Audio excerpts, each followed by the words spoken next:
Hello guys, Sulekha রান্নাঘরে আপনাদের স্বাগত। আজ আমি এক নতুন রান্না নিয়ে চলে এসেছি, সিঙ্গারা। আপনারা সিঙ্গারা আলু দিয়ে খেয়েছেন, ফুলকপি দিয়ে খেয়েছেন, কিন্তু আমি আজ নতুনভাবে করব চিকেন সিঙ্গারা। সিঙ্গারার জন্য নিয়েছি আমি 500 গ্রাম বোনলেস চিকেন। এটাকে আমি এখন কিমা করে নেব। চলুন আমি এটাকে কিমা করে নিই। এই দেখুন, এইভাবে ছোট ছোট চিকেনগুলোকে আমি কিমা করে নিয়েছি। চিকেনটাকে সব আমি কিমা করে নিয়েছি। এবার এগুলোকে আমি রান্নার কাজে চলে যাব। কড়ার মধ্যে তেল দিয়ে, গোটা জিরের ফোড়ন দিয়ে, পেঁয়াজ কুচি, কাঁচা লঙ্কা কুচি দিয়ে একটু ভেজে নেব।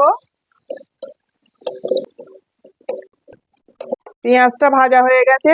আদা রসুন বাটা, লঙ্কার গুঁড়ো, হলুদের গুঁড়ো, ধনে গুঁড়ো, জিরে গুঁড়ো, লবণ ভালো করে কষিয়ে নেব। করা চিকেনটা এর মধ্যে দিয়ে দেব। ভালো করে চিকেনটা কষিয়ে নেব।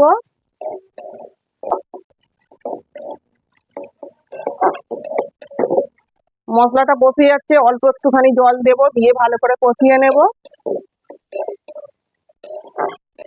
মাংসটা একদম কষানো হয়ে গেছে, সিদ্ধ হয়ে গেছে। এর মধ্যে ধনেপাতা কুচি ছড়িয়ে দেব, গরম মশলার গুঁড়ো দিয়ে দেব, দিয়ে এটাকে এবার একটু নেড়ে চেড়ে আমি নামিয়ে নেব। সিঙ্গারার জন্য পুরটা একদম রেডি হয়ে গেছে। এরকম ঝরঝরে করে ফেলতে হবে, আর সময় ধরে ধরে কষিয়ে নিতে হবে যাতে চিকেনটা পুরোপুরি সিদ্ধ হয়ে যায়। এতে আমি কোনো রকম জল ব্যবহার করিনি।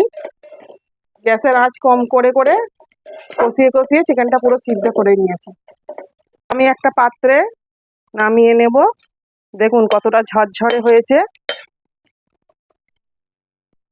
আমি 2 কাপ ময়দা নিয়েছি, এতে জোয়ান দিয়ে দেব, পরিমাণ মতো লবণ, তেল দেব। ভালো করে এটা ময়ন দিয়ে নেব। আগে ময়দাটা, তেলের সঙ্গে ময়দাটাকে ভালো করে মিশিয়ে নিয়েছি। দেখুন মুঠো করলে পুরো এরকম হয়ে যাচ্ছে, তার মানে আমার ময়ন দেওয়া পুরোপুরি রেডি হয়ে গেছে। এবার আমি অল্প অল্প জল দিয়ে ময়দাটাকে মাখিয়ে নেব।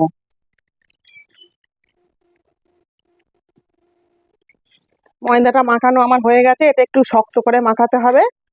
এবার এই ময়দাটা থেকে আমি লেচি কেটে নেব। এইরকম করে লেচি কেটে নিয়েছি। একটা লেচি নিয়েছি, একটু অল্পের ময়দা গুঁড়ি নেব, নিয়ে এটাকে একটু রুটির মতো করে বেলে নেব। বেলে নিয়েছি, মাঝখান থেকে আমি এটাকে 2 পিস করে নেব। 1 পিস নিয়ে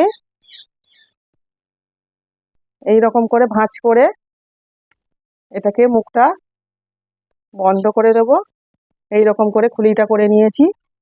এর মধ্যে আমি চিকেনের পুরটা দিয়ে দেব।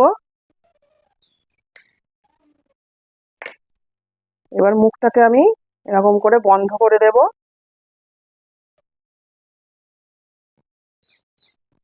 দেখুন কিভাবে আমি মুড়ে নিয়েছি, একদম রেডি হয়ে গেছে। এইভাবে আমি সবগুলোকে করে নেব। কড়াতে তেল দিয়ে সিঙ্গারাগুলো আমি লাল লাল করে মচমচে করে ভেজে তুলে নেব। সবগুলো সিঙ্গারা আমার ভাজা হয়ে গেছে। এবার আমি একটা খেয়ে দেখব।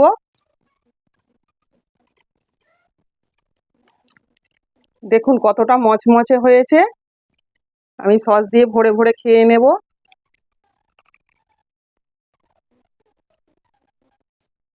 ও সেই স্বাদ!